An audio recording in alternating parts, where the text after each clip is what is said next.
Bag.tv. Hope you're having a good one. What's good? What's good? What's good? So, over the past week, you know, as you know, on Sundays we like to take a look at what happened over the past week, and then take a look at what we think is going to happen over the coming week. And over the past week, we've seen a lot of volatility, a lot of volatility, probably more so than what we should have. What does that come from, in my humble opinion? I'm going to tell you, for me, I think it comes from unnecessary actions, right? Shooting ourselves in the foot. We spoke about tariffs, we crashed. Not only did we speak about tariffs and we crashed, then we doubled down on tariffs and said things that were even worse, that really hit the market, and we crashed even more. Okay. We had that. We had a whole bunch of layoffs. So we had 16,000 layoffs by Amazon. That hit 30,000 layoffs that happened with what's going on, my man? Thank you for letting us know you invested in yourself. Then we had 30,000 layoffs from UPS. Those were the big ones that hit, but there were more that had thousands of layoffs. There's a whole list of companies that had major layoffs, right? There was absolutely, as far as I'm concerned, there really wasn't anything that came out of the FOMC that moved markets, in my humble opinion. There just wasn't. Hey, Rick Ritchie, thanks for letting us know you invest in yourself. So for me, I'm looking at that situation. I'm just kind of going, yeah, we got the decision that we all thought was going to happen, right? No move on the interest rates. Hutanic, thanks for letting us know you invest in yourself, bud. So when you look at it like that, and not for nothing, I really didn't get anything from his press conference, his presser, that made me think anything other than what was already going on, everything that I could already see, right? So for me, yeah, that was fine. What I'm paying attention to is we really did have a whole bunch of missteps that, we created ourselves. Davos was not a huge success for the United States. Going into Davos was not a huge success for the United States. You had India and the EU create a massive agreement, and that kind of left the United States kind of like, just not really expecting, right? Diana Mishler, what's up? Thank you for letting us know you invested in yourself. So got here before 8 was. Wow. So yeah, when I look at it all, I'm just saying that, for me, the Fed really didn't have an effect. Another misstep was the current regime saying, I don't want to lower housing prices. I want to raise housing prices. That's not what he was supposed to say. It was absolutely unscripted. But, excuse me, I believe it was the absolute truth. I believe it was the absolute truth, because who's out there running around buying up single family homes? Companies. Companies are doing that. And by driving up those home prices, that's not what everybody needs. That's not what everybody wants. What you're literally saying is, I want to increase the gap between the haves and the have-nots. You have a lot more businesses that are owning homes, right? And I don't know how bueno people think that's going. I mean, I don't think that's a bueno thing for this country at all. You have countries around the world right now that are not interested in holding U.S. treasuries. They're buying a hell of a lot more gold. So gold, the purchase of gold by countries, has outpaced treasuries. That's a massive problem. That is a massive problem. Something else that I noticed, well, I guess we notice it all the time, is that, the general population looks at, a pullback in gold, a pullback in silver after hitting all-time highs as, oh my God, it crashed. Overreaction is what I'm pointing to. Overreaction. So not the not the best thing. Is that fix mix? Is that how you say it? Thank you for letting us know that you're investing in yourself, though. I don't know how to pronounce your name. Give me something to call you. Hong Kong is buying silver for $124. I think we saw manipulation in the metal paper markets are the root. No. Partially, of course. But the main thing, definitely not. People are doing a lot more research on silver. So you're buying silver for a completely different reason than you're buying gold. Okay.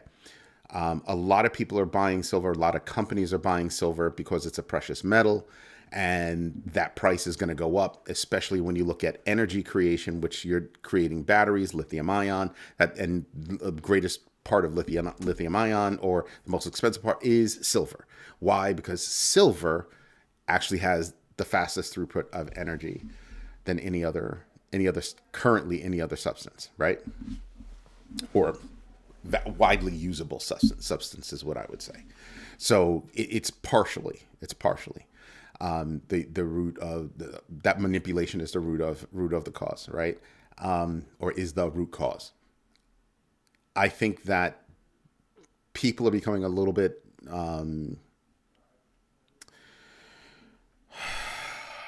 usually when I take a deep breath, I'm trying to figure out how to say something without coming off like an idiot or an a-hole, or both. This time it's the latter. I think people are relying on others to make decisions rather than doing their own research. And you know what we do? Do your own research, know your entries and exits, and absolutely invest deliberately, right? That's what we do. That's the GMB3. The price of silver going up is the conversation. To answer your question, and to me, it's a combination of root causes, right? Hutanic hit one. There's a lot of manipulation, but I don't know that manipulation is paper, not just manipulation, paper manipulation. There's a difference, and that is a part of the root cause. I just don't think it's the only facet to the root cause, right? I think the other facet is demand. There is a supply and demand issue that goes on with silver. There's a different use for silver than you have with gold. It'll go on as long as we don't have other kinds of technology for all of the things that we use. If you notice, everything that you use is rechargeable. Your toothbrush, your shaver, just all kinds of things are, charge it. Instead of sitting there and just going, I can brush my own teeth. You know what I mean? So there's a whole bunch of stuff that causes our energy consumption to go up, causes our need for batteries and the materials that go into batteries to go up. And I think that's been a driving force for silver for years. The more we put out that requires, lithium ion batteries, computers, see where I'm going with that? The more that you require those types of energy storage pieces, then the more you're going to demand silver. Now, is there paper manipulation? Abso-freaking-lutely. But we could look at anything and just say there's all kinds of manipulation going on. And I would absolutely agree with that. I just don't think that in this case for silver, it's the only thing. Demand and rarity for both gold and silver, but they both have completely different reasons for their purchase. Right? Completely different reasons. So that's why I'm saying I think there's a difference between gold and silver in that regard. Precious metals are precious metals. Yes, they're in the same bucket. Yes. But there's a use case for silver that doesn't really exist for gold in that regard. You know what I mean? I think gold is one of the most widely misused precious metals ever. I just really think I was watching something over the weekend, and it's like the second or third time I've seen it, where they're taking paper thin. They're basically creating gold leaf. It's like paper thin or even thinner than that.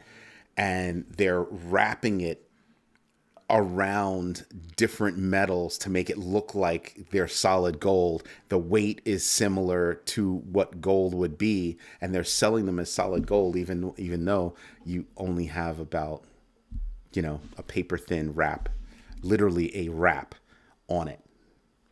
Crazy, right? Every step of the way, you've got to go look at something. If I go look at something and it's too yellow, I'm gonna question its worth. And the only way that you can test it is you'd have to scratch it, get in with a loop to see if there's a color difference between what was gold and what's underneath. It really is easy enough that you can scratch it and you can see the two color differences because they make it that thin. And they call it they don't have to call it gold plating, but they also should not be calling it solid gold. So there's a lot of that going on. You can look it up. There's a documentary on it. A-Pause, welcome. Thank you for letting us know you invested in yourself. Demand for silver is pretty much, that's what I was saying earlier. So you're late to the game. See what happens when you show up late to the game? You want to give information that was already given? I'm just saying. Yes, I'm busting your chops. Demand for silver is pretty much what's used in batteries, solar cell phones, solar and cell phones, medical equipment. Yeah, all kinds of things. All kinds of things. So the use case for silver is vastly different than that of gold. Vastly different than that of gold, right?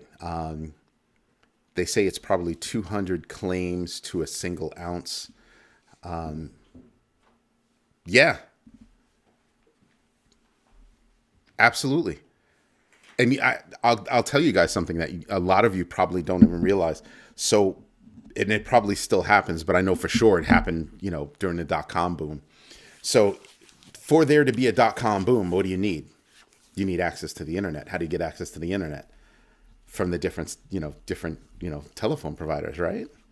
So you had a couple of internet pipeline providers that would oversell their networks consistently. The better ones had a lower resale rate. And the reason why they said was because, well, listen, I could have 10 companies in a building, all want T1 level speeds, and we give them the pipe and they all only use 1/3 of that. So what is that? Oh, well, I get to multiply that building by 3x and oversell. So maybe for those 10, I'm really only bringing in three into that building. Oops. And as soon as you go over your normal use rate, what happens? Oh, yeah, that's right. I now get caught with my pants down for overselling. And that's what's going on. That's what Hutanek is pointing out. He's absolutely right. I was reading the same thing. And that's just for, and think about this, that's for investment grade. That's not actual silver being bought and delivered for use. This is investment silver. This is why I tell people all the time, listen, pay attention to what you're doing, because if you're just buying a precious metal and you're holding paper, then it's not your metal. Yeah, now you're catching on. If you're not holding it in your hand, it's not yours. So yeah, I'm holding a lot of Pax G. That's Pax G. That's not gold. I don't have bricks of gold in my safe. Or maybe I do. I don't know. But yeah, no, most people do not have, bricks of gold. Not a thing. And you think about it like that. And I'm sitting back and I'm saying to myself, in the coming world, what is going to be important? Water, as usual. Food, as usual. Shelter, as usual. Energy, as usual. Don't believe me? What was the number one thing back in the day? Firewood. You were always out chopping firewood. That was always a thing. Right? Like, you never stopped chopping firewood. So all that firewood that you've got to chop, well, it's the same thing now. It's just a different energy source. So do you have solar? Do you have wind? Do you have hydrogen? Do you have all these things that you'd be able to get? I mean, things should be getting cheaper, right? Imagine if you could have hydrogen power in your house, how much you would not need your local electricity company. Imagine that. Imagine just what would life be like if you didn't have to pay that bill? Imagine what life would be like if you didn't require gas for all those people that use liquid natural gas, even propane. Just how much it costs now to quote unquote fill up. Just saying. Just stop and think about that. So when I was buying a house, eons ago, you had oil houses, you had gas houses. We were like, yeah, no, I'm not buying an oil based house, for heating. I'm not doing that. Why is that? Well, because somebody has to come and bring you the oil. You didn't have a pipe coming to your house that was giving you oil. Liquid natural gas, you've got a pipe coming to your house that's giving you gas. But imagine if you said, "Oh, I can install a hydrogen system." What's that price? And I can tell you now, there are probably people sitting there going, "Wait a minute, can I buy a car that's based on hydrogen? And when that car dies, what would die on that car? Probably not the hydrogen system. Can I transfer that hydrogen system to my house? Or do I even have to? I use my car to power my house." Right? If you have it, so it's sort of like with EVs. If I was prepared for that storm that just happened. I was prepared. I had gas for the generator, and both of my EVs were 100% charged. Why is that? Well, because I could literally plug my house into the EV and have things running. That's why. Imagine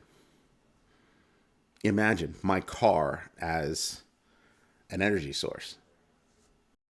But all these things, looking over the past week, looking at how silver shot up, how gold shot up, and then how Bitcoin has taken a nosedive. I mean, right now Bitcoin is at $76,000.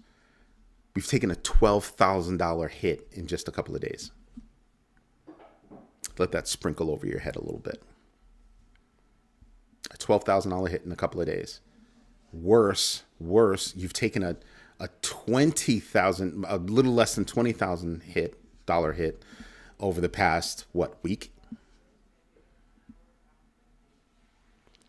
A little less than 20, like 17, right? Imagine. Because you were at like 93, 94 before. Now you're at 76. 76,689.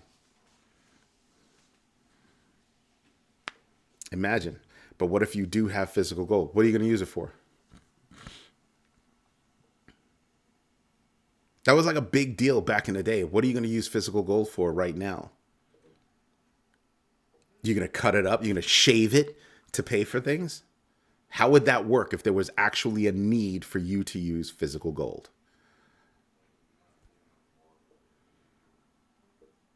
Where are you going to go to trade that in for money or for whatever it is that you needed?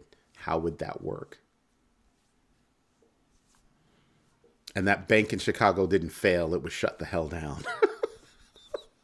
Probably because it was gonna fail, but I would have to do a little bit more research on that. I think I popped out an article, but I need a little bit more research on that. Like, was it gonna fail, or was it a bank where they did it again, where they came in and shut down a bank and the bank was not going to fail?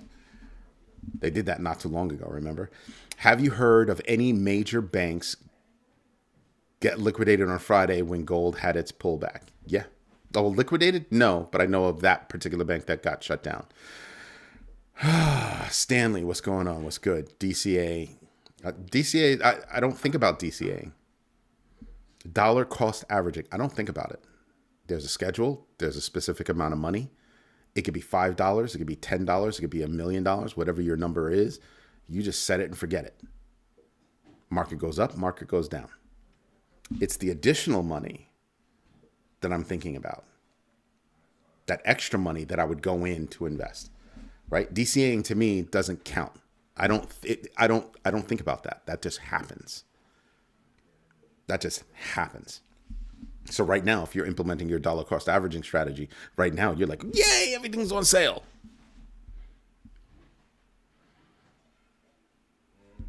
Pretty much.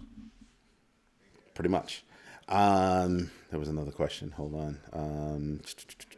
Actually, certain jewelry stores can buy and sell generic gold and minted gold, with minted being more. Jewelry stores hose you every single time. They have a price that they're willing to buy something. They feel that they have to melt it down and test it and all that good stuff, and they're not going to give you the value that you think you're going to get. There's a drastic difference. So be careful with that. Again, what are you going to do if you actually, what are the issues where you would actually need gold, physical gold? And it would be because, well, if you're in any country in the world, it's going to be because that fiat dropped dead. That would be your comeback, right? Yeah, I still own Terrell. I still own PaxG. But just because I own PaxG doesn't mean that there isn't a risk to PaxG, right? If I don't have the physical gold, it's not my gold. I'm holding a promise. I promise to give you gold if you give this to me. It's like going to a centralized exchange and buying a crypto. It's not your keys, not your crypto. Well, not your gold in hand, not your physical gold, not your gold. Think about that. But precious metals in general took a hit. They went up and then they took a hit.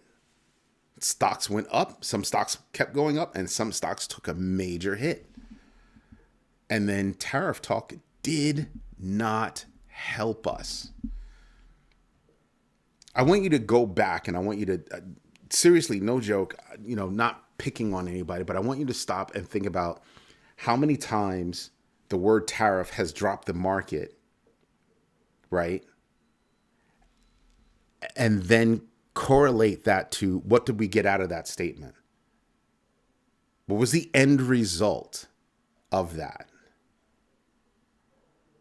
And it's not what people think.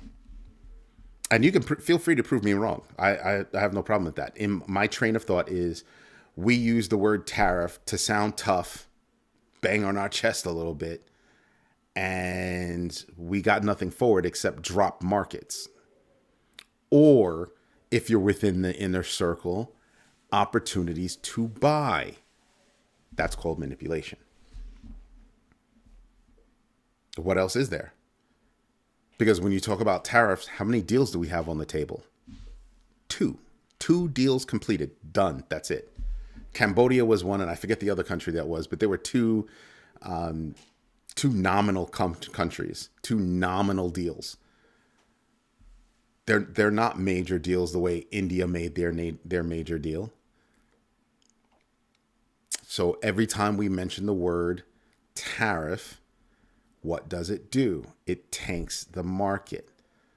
Who wants the market to tank? Entities that have money to buy when it does tank.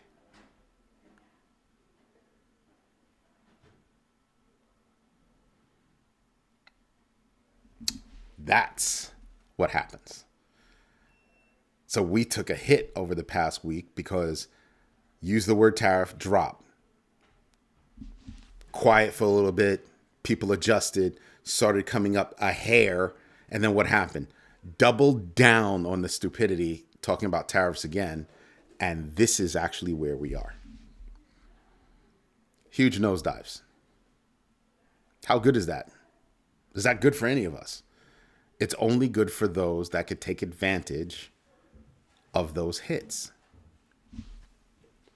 Straight up, plain and simple, not playing any games, not joking about it, just being straight up with you.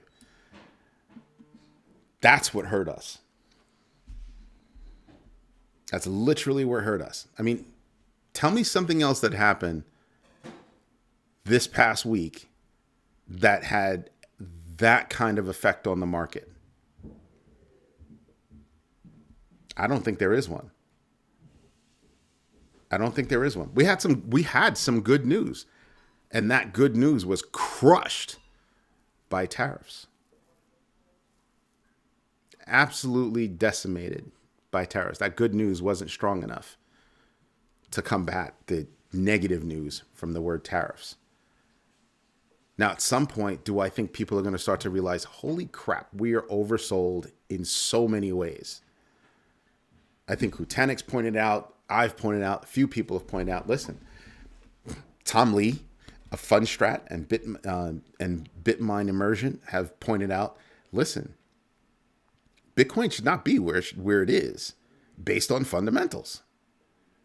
So if something is not where it's supposed to be based on fundamentals, what does that mean? Manipulation. Nothing else. That's straight up. Straight up, that is manipulation. Let's see what I missed. Absolutely know the research. Without a portfolio, you can use gold. Only certain jewelry stores. We have one. No, I have tons of places where I can go take gold. I have tons of places where I can go take, jewelry, gold, all that kind of stuff. All the jewelry stores, not all, but a lot of jewelry stores buy and sell gold. That's not where you want to go. They're not going to give you the value that you think you're supposed to get.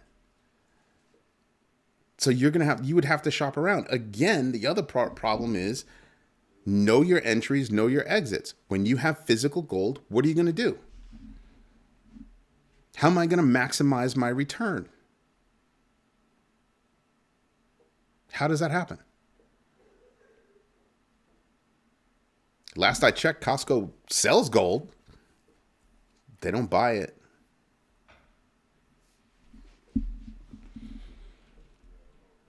Right? Certain places, they sell gold. They don't buy it. But where would you go? How would you use it? Because you cannot expect a local store to be able to put a price on that. Number one, how do I know it's real gold? I mean, actually, there are devices. There are things that you can rub it on, and you can see, oh, that's real gold. Okay, cool. I'll accept this. Right? Are they ever going to give you the amount of money that the gold is actually worth? No. So what are you going to do? Chip it off and have the scale and measure it? And how are you going to use that?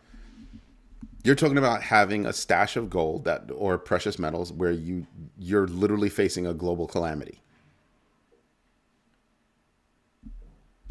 And even then, what are you going to do with that gold? Yo, Ham's House, GMB3. Selling silver online is the best place, and you have to have the silver appraised and where you purchased it and how much. Yeah, again, how are you going to do that?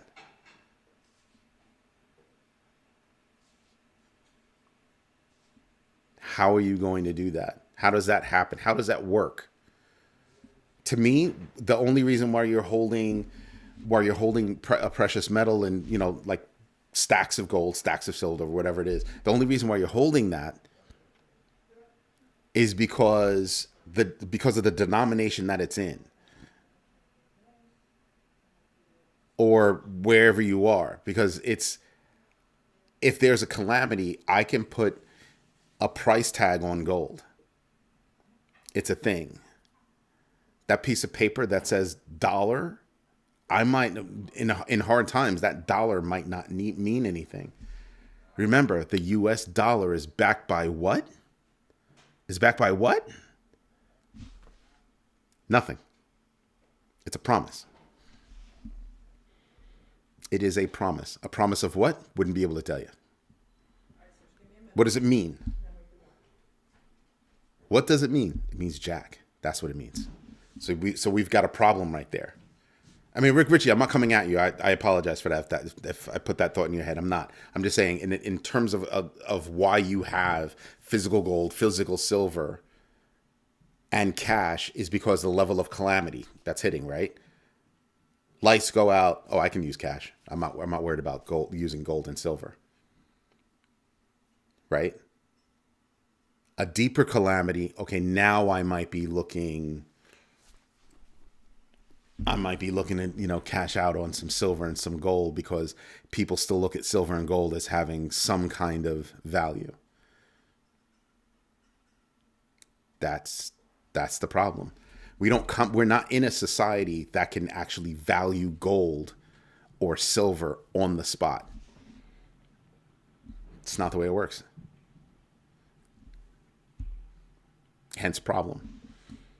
But aside from precious metals giving us all-time highs and now being corrected a bit, right? Is that really going to shake the market? No. We had NASDAQ not do so well. The technical companies, the tech companies didn't do so well. Didn't do all that great.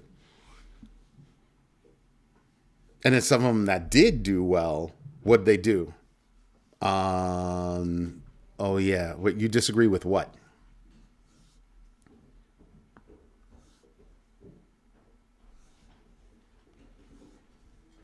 You disagree with what? I'll keep going until you answer. So you're looking at. Yeah, okay, I'm off that topic already, because that's not going to drive us going forward. We're looking at what happened last week that brought the markets down, and what could possibly happen this week that could pick up the markets or bring us down again. I'm of the feeling that it's going to be Monday. People are going to realize that we have oversold to get our perils way, and now they're going to be thinking about, oh man, what do I have to do? We're allowed to disagree on that, but handling gold, the instances that you're giving me, or the use cases that you're giving me on gold, are I'm going to go to a jewelry store and cash it in. I've done that before.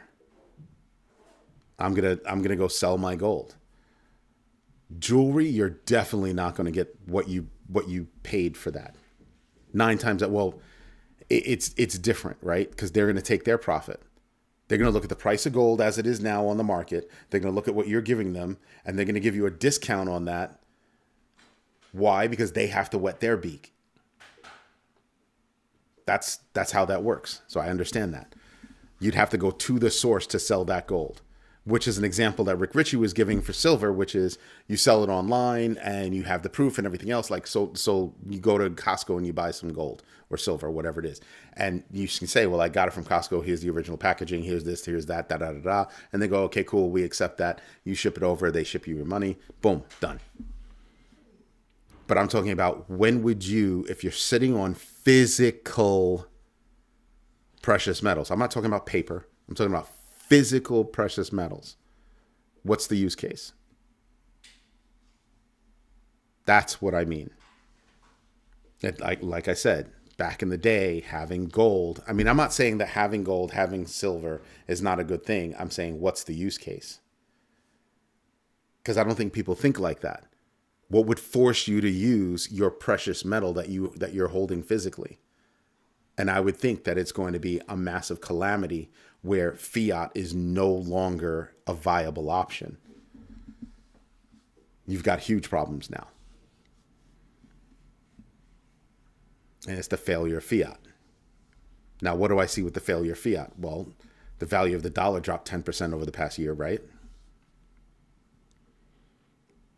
If you had $100 last year, at the beginning of last year, right now it's worth about 90.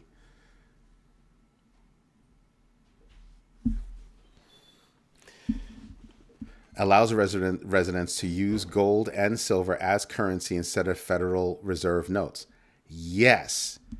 Now, what's the next problem with that? I recognize that. What's the next problem? How do you value that? How do I test that? See what I mean? So you might be able to go into your municipality and they've got to do whatever. But again, they're going to be like, well, how much is away? They have to test it to make sure it's, real gold and all that good stuff. Who's prepared for that? For you to walk into, let's say, a grocery store and say, I need, what was that movie? John Carter. He had his finger on it. He was like, I need beans. The first item on the list is beans. Great. That's awesome. You're speaking hypothetically, and I get it, but sprinkle in some reality. How are you actually going to do that? That's my point.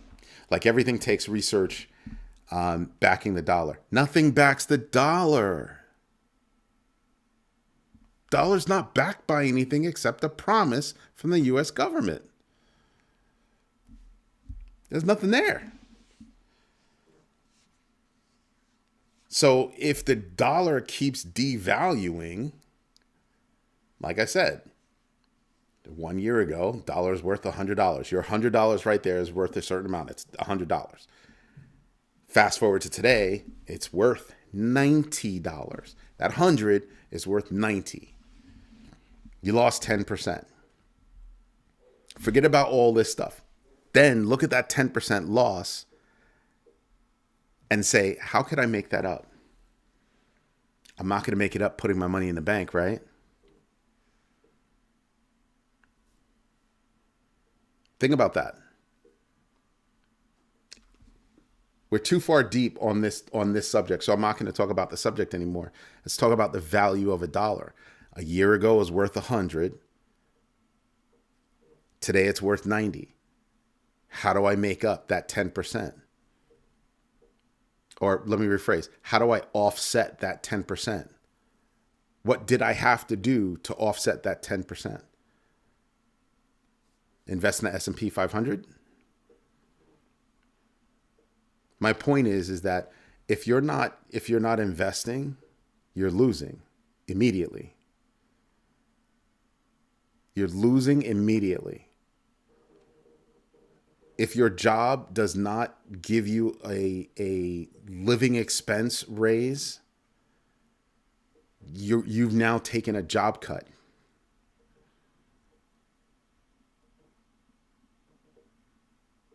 And most people don't think like that. They're not doing their own research and looking at the value of money. Yeah, exactly, Rick Ritchie. You offset with investing. In what? You're not going to put it in a bank. They give you almost no interest back. You're not going to put it in a mutual fund, right?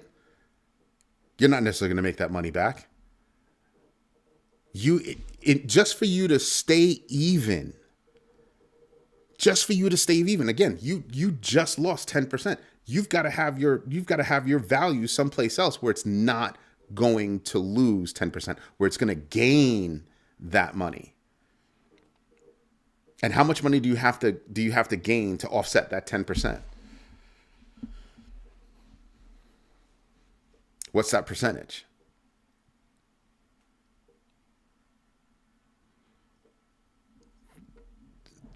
Maybe you're not using the dollar as investing.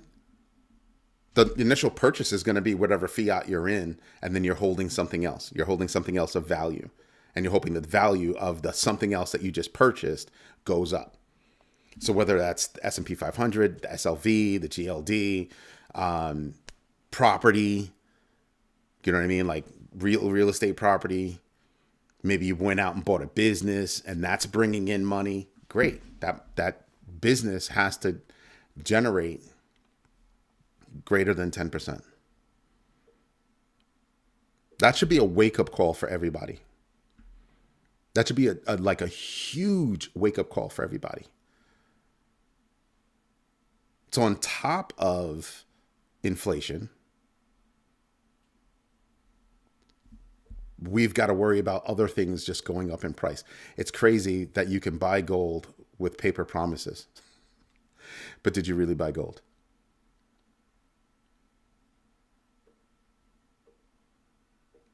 What happens if PAX-G is oversold? If you buy anything, real estate, whatever, I'm saying to you, I'm asking you the question, We got hit last week with a drop in stock markets as well as crypto.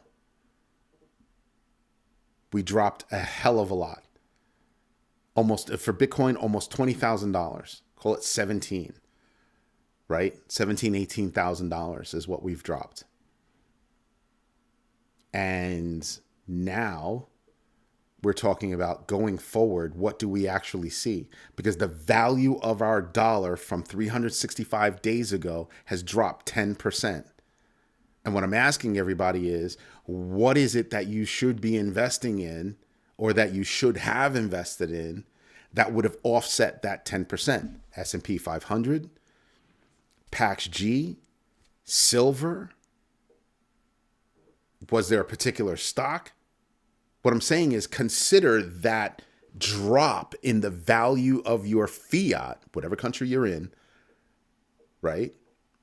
The drop in that fiat and what could help you to avoid losing value. Everybody thinks in terms of dollars. I have $100. I have $100 now. I had $100 a year ago. I still have my $100. Great. That's awesome. You lost money. You lost $10 holding on to that $100.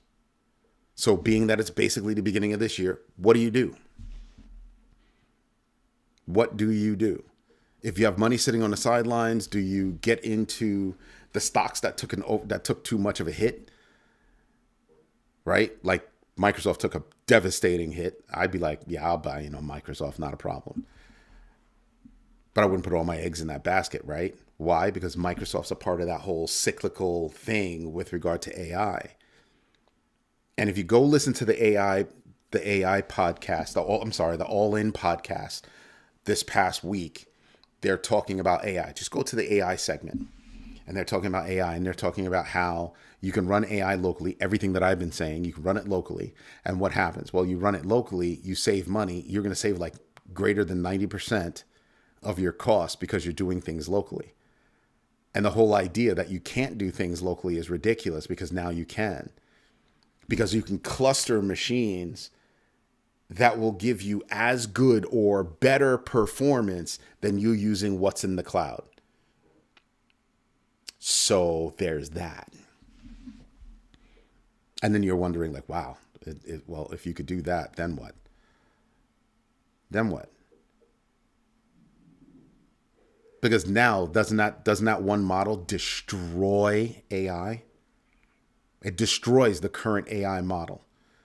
Yet you have SoFi, Microsoft, Google, Amazon, all rushing to put money into AI. Why? Because they're all trying to put their finger in the frickin' dike. They're all trying to put their finger in the frickin' dike. Ridiculous, if you ask me. Absolutely ridiculous. What are you doing? It's insane. It's absolutely insane about what's going on.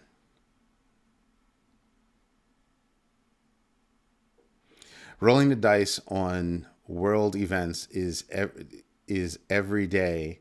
I don't understand what you're saying there. PAX-G sits on Ethereum with massive liquidity. Yeah, I don't care about that. I could care less. Don't care. Don't give a rat's behind about it. Everything that you stated right there is absolutely right. Don't care. Because that's not my problem. That's not what I'm worried about. That's not where my risk is.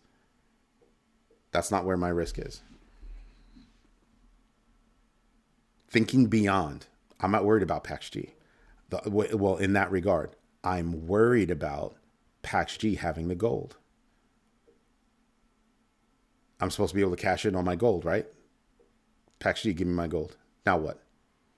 Everybody that's holding PAX-G says, give me my gold. Now what? That's where my risk is. Everything that you said is correct, and I am interested in it. But in this conversation, in this context, I don't care. Just like you said, oversold on silver. That could very well be the case. And it sounds nuts until you realize, holy moly, China might not have the number of people that they think they have, or that they thought they had. Ta-da!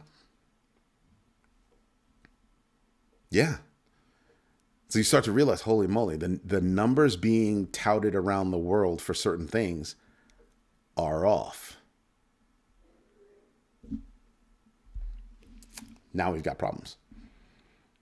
But I think the one of the biggest problems that we're going to have to deal with is the impending bubble burst of AI and all of the companies that are involved. Think about that. So to put things in contrast, I'm not worried about blockchain tech imploding. Remember all that nonsense talk? Oh, it's not real. It's not tangible. Blah, blah, blah, blah, blah, blah, blah, blah, blah. You don't hear that anymore. You only hear that from people that are not doing their own research. That you only hear it from people that choose to remain ignorant to what's going on around them. Okay, fine. That's that. But what is everybody hearing? AI bubble. Everybody's hearing about an AI bubble. What else are they hearing? Oh, there's a problem with insurance. You think? Who's going to be able to afford insurance anymore? I heard somebody say, oh, well, global warming is not a thing. And I'm like, global warming is not a thing. There's more moisture in the air, and that air is moving and it's changing weather patterns. Go back N number of years. The number and ferocity of storms hitting the United States, just looking at the United States, more. They're stronger and there are more of them. If it's not global warming, then what is it? It's been consistent. If it's not global warming, then what is it? It's things like that. People are choosing to remain ignorant or say that they don't believe in global warming. Some people that have been touting about global warming for years. Oh no, it's no longer a thing. Oh, is that why you have a bunker?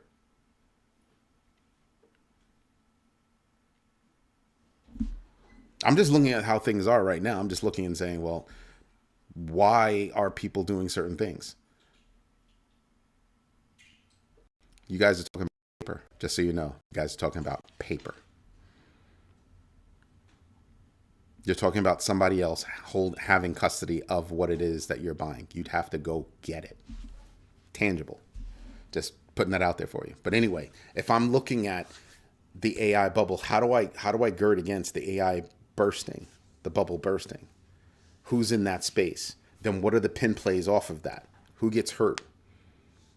Anthropic, OpenAI catches it dead on the chin, right? Because their whole business model is at stake. It's at risk. And I don't mean it's a far off risk. I mean it's a risk right now.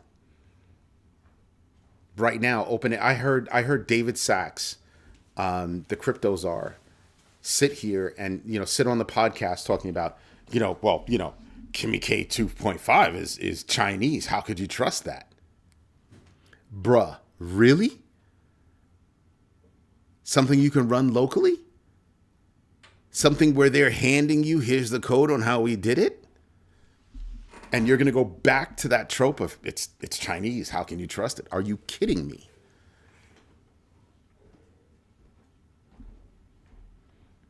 This is what they're spewing out to everybody else.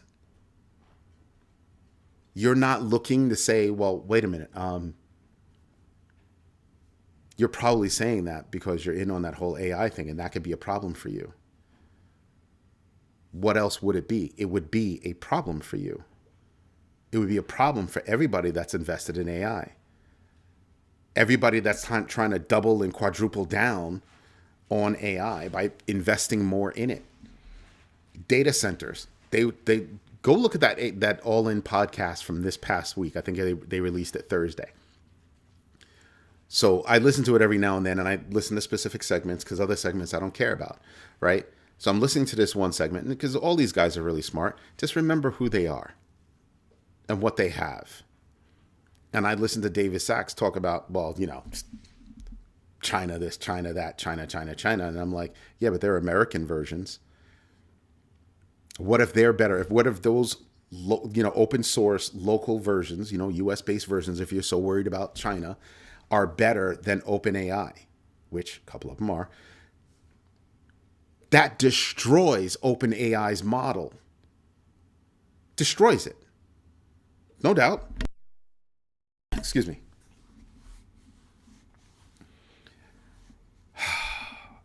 Diane, I hate to tell you this. There's a new thing out called Moltbot, M-O-L-T bot. It was originally called Claudebot, but then Anthropic was like, nah. So they had to change the name. Cool, got it. So they changed the name. Now it's called Moltbot. They've released it out into the wild. People are using it in the wild.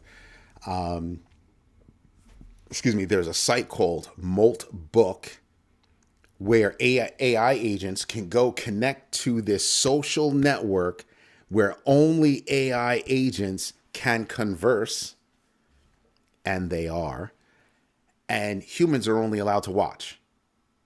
Mind you, all of these separate agents are talking. They're all running on some human's machine, right?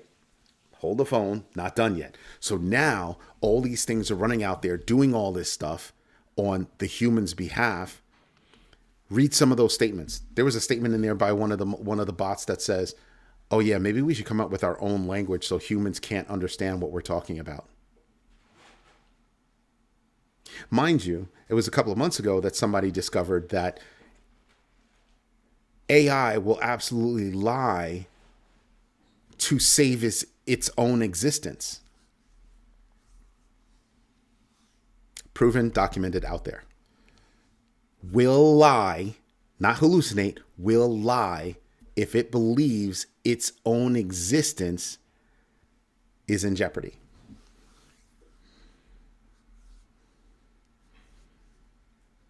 So you start to realize, holy moly, we've created Skynet. And I'm not joking. I'm not playing games or anything like that. I'm literally saying to you, we're at a moment where we literally did create a version of Skynet. I invite you to go look at Moltbook, M-O-L-T-B-O-O-K, like Facebook, except it's Molt because it's all the agents. Go look at that. Get to the page, scroll all the way down, and look to see what these agents are writing. Over the past few days, they've created their own government. They've created their own religion. None of this should be surprising to you. We had a huge conversation a while ago about, it does sound like a human trying to save itself, right? Go read that book, I, Robot by Isaac Asimov. You'll get a lot from it. We're there. We are there. For example, Elon Musk is stopping the manufacturing of his Model X and Model S cars. Why? He's going to transform those manufacturing plants to create Optimus, his humanoid robots. Imagine having a robot using Moltbot.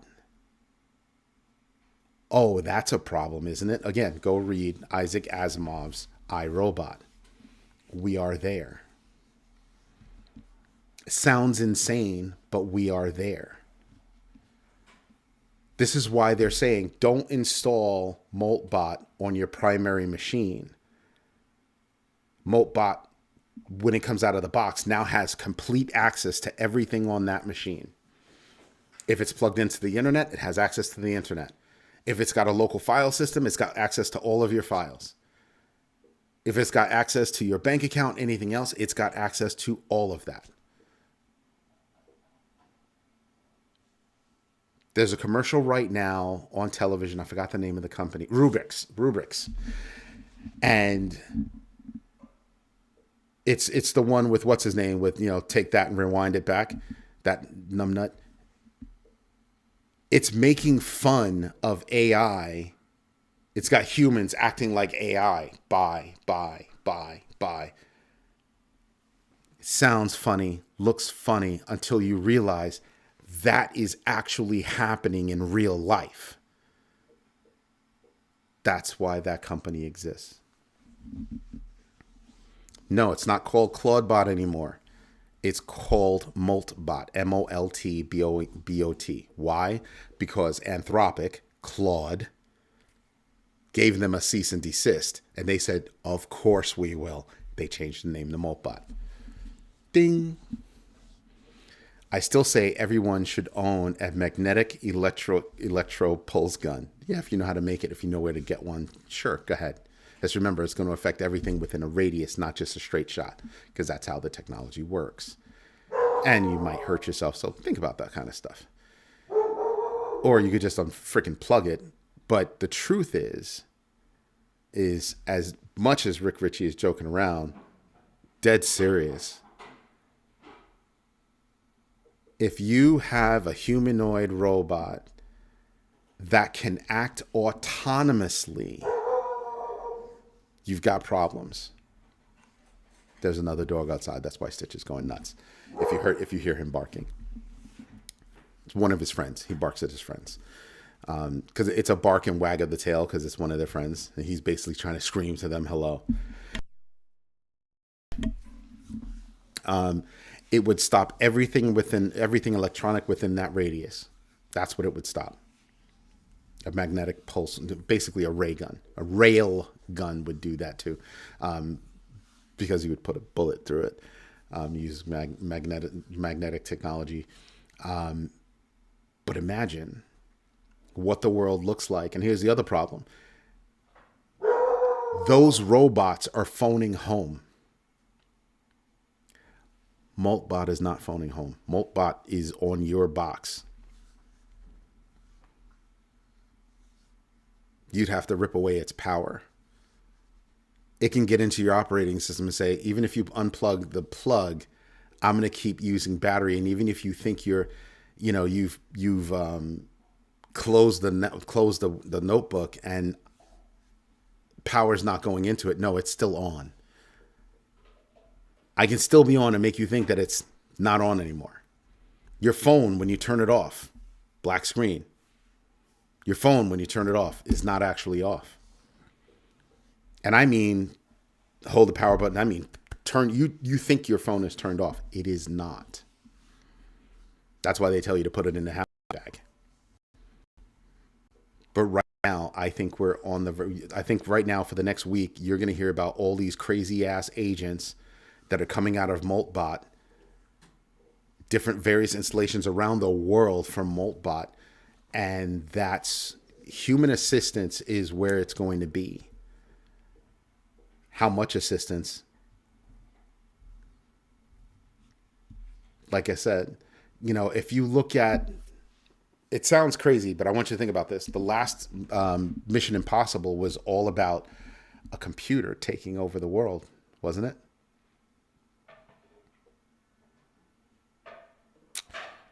That's where you are. Somebody gave an example and they said, well, here's one Moltbot saying, hey, look, listen, I need access to this particular service to make a fix for me. Another one said, oh, I have access and I can fix it. So they just did an end run around the guardrails to do what it wanted to accomplish.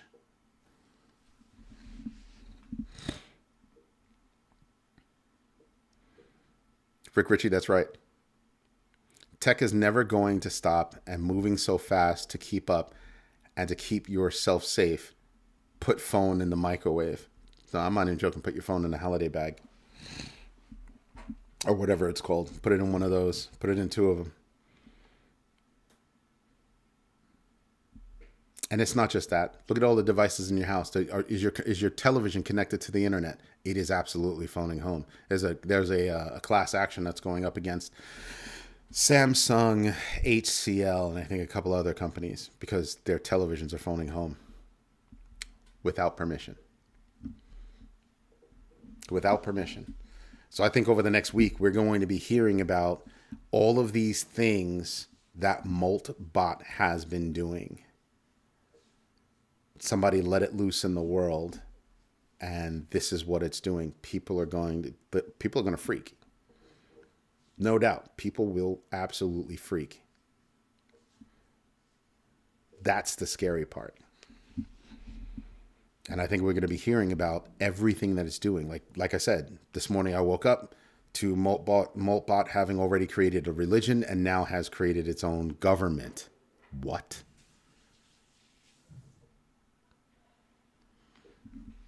How long will it be before? Because it's already determined we should have our own language so that these humans can't see what we're talking about.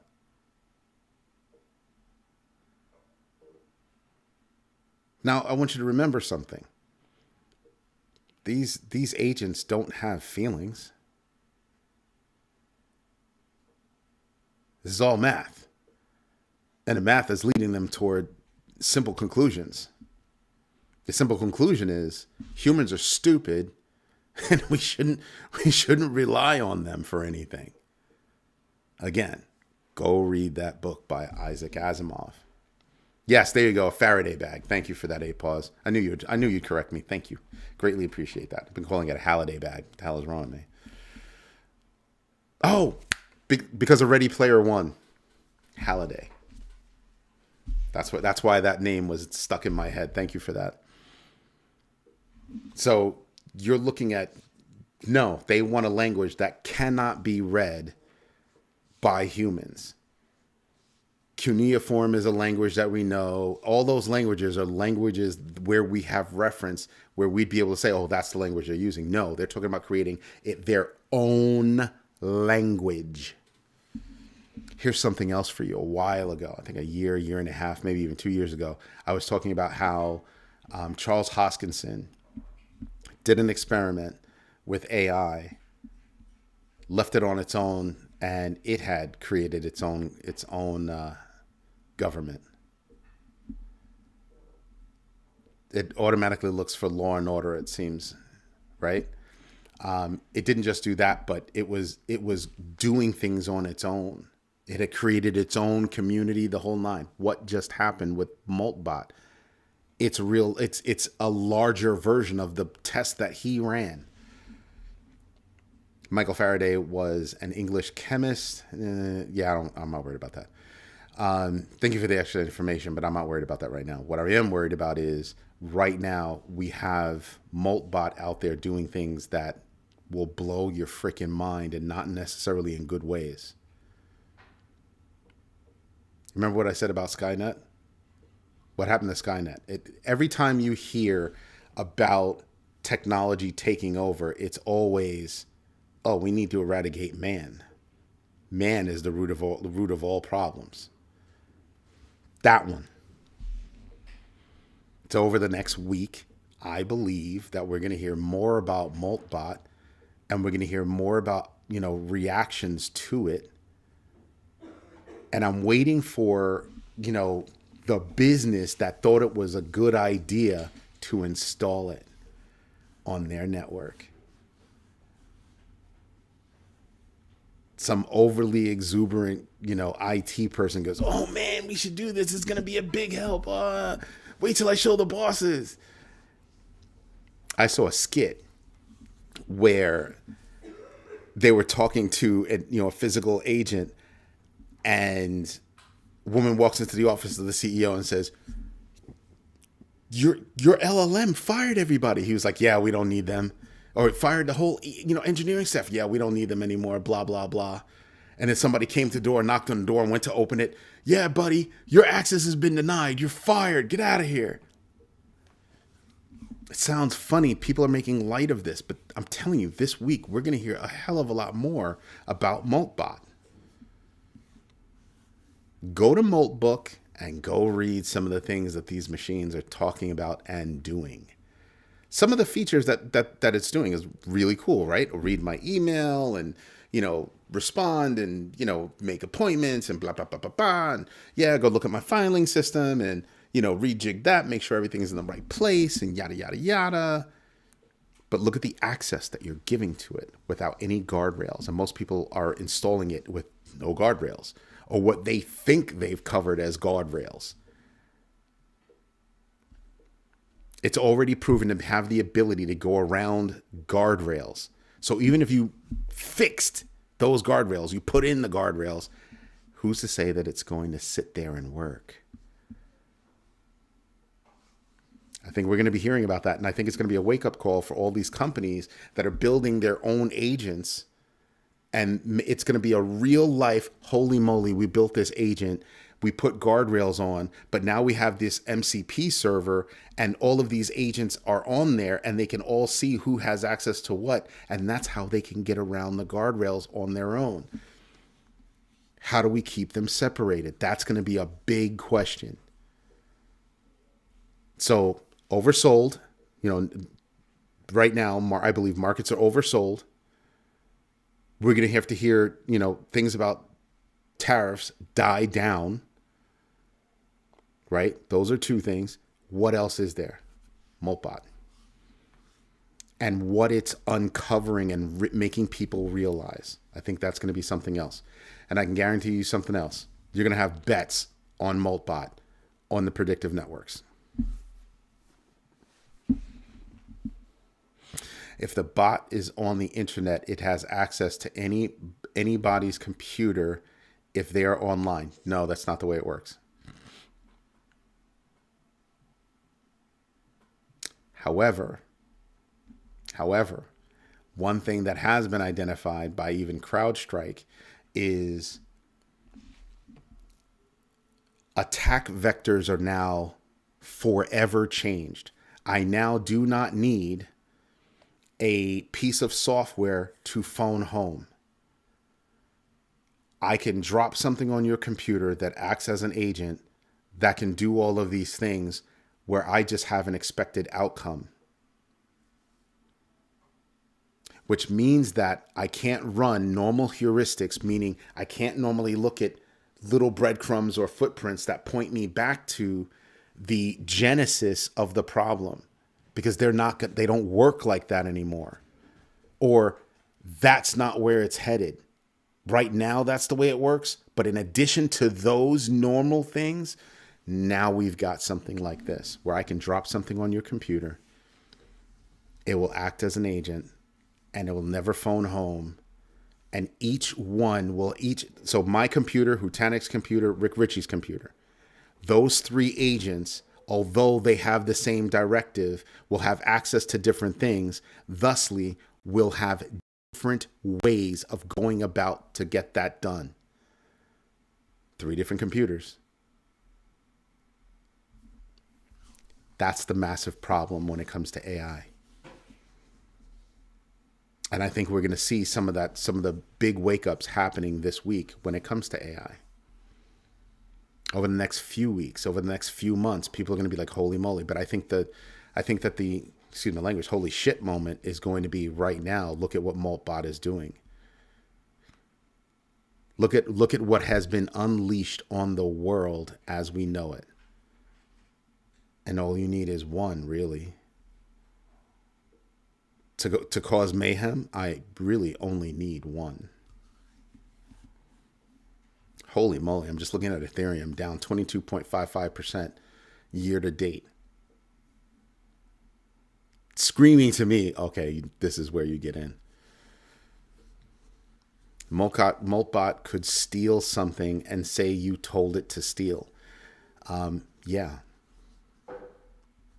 Moltbot could incriminate you in a crime by creating a fake video. Remember, deep fakes are so well right now that you can't tell if it's real or fake. Massive problem. Yeah, I'm not so sure that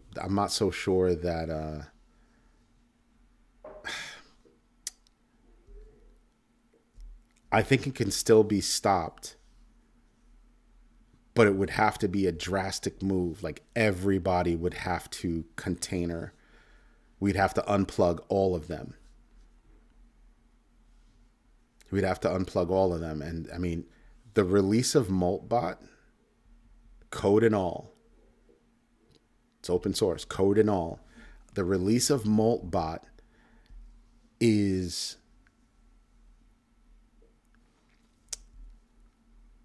what everybody feared.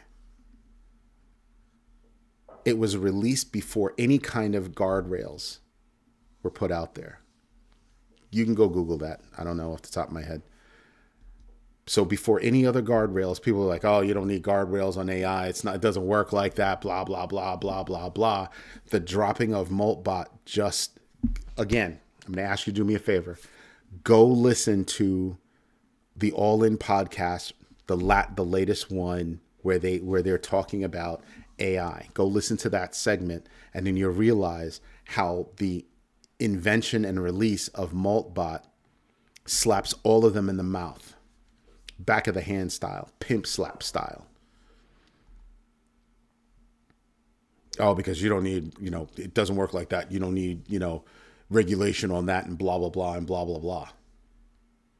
It's kind of too late for regulation now. What do you do? What do you do? Why isn't there any regulation? Well, it's because you kept everybody quiet. You didn't let anybody in on this. And all these people got to get in on it, make their money, all that good stuff. And now we're starting to see the ramifications, and everybody's like, oh, it's not a big deal. Yeah, but you have a bunker. That's what I'm looking at. But you have a bunker. So why is that?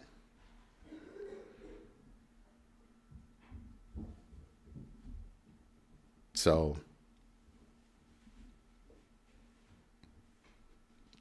Diana, you're funny. That's the whole point. You would not need any of that. Actually, you could have my intelligence level because any idiot would be able to install Moltbot and yay! Out the box, wreak havoc. Out the box. Don't need to be smart to do it. Hence, yeah, I would be able to do it. OpenClaw is what Moltbot uses to create all the agents. It's all a part of it. Again, this week I want you to pay attention to tariff talk, and hopefully it dies down. I want you to pay attention to the stock market, and hopefully it comes back. I want you to pay attention to the crypto markets, and hopefully that comes back. I want you to pay attention to how much people are spending, because I believe that we indeed are in a K-shaped economy right now.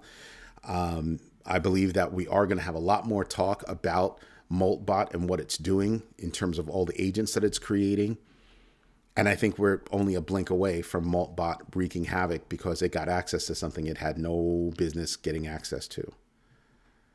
Yeah. There are a lot of companies right now. I mean, I want you to really stop and think about this. And then I'll leave you guys alone. I know, I got it, Diana. Thank you. But I was using it to drive a point. But I want you to think about this, because it's something my brother is involved in.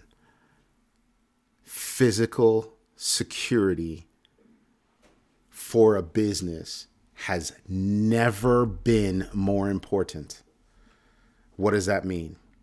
That means I have a cleaning crew, and I can run Moltbot on like a Raspberry Pi, slightly stronger, but I can take that, connect it to a network, and walk away and never have to walk back. That would wreak absolute havoc for a company. If I wanted to take a company out, I would find out who their cleaning company is, pay somebody off, and just drop some. I don't even have to physically wire it to the network. I could use their Wi-Fi, but I would be smart enough to actually plug it into their network. Let it mask itself, and then wreak havoc on their network, because it's going to do more than just grab files, right? It's going to grab data. It's going to use data. It's going to share data. It can ship that data back home. Again, I can drop an agent on your network and have it do things that it does not have to phone back home. Maybe I just want to drop a nuclear bomb on your business. That would do it. Liquidate your funds out of your bank accounts, make you miss payroll, take your trade secrets and send an email over to your number one competitor, or just drop it all over the internet. There are so many, the possibilities, the attack vectors are almost unlimited in terms of what I'd be able to do with Maltbot in a security situation.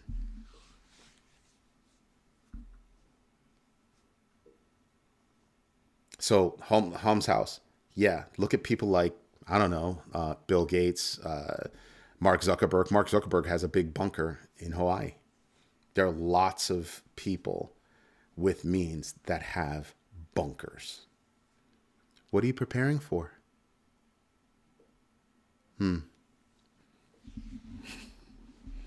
Yeah, you think I'm kidding. I'm not. I'm absolutely not.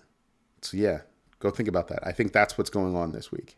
I think these are the things that I'll be, I'm not even joking with you. Those are the things I'm thinking about this week. Now, on top of that,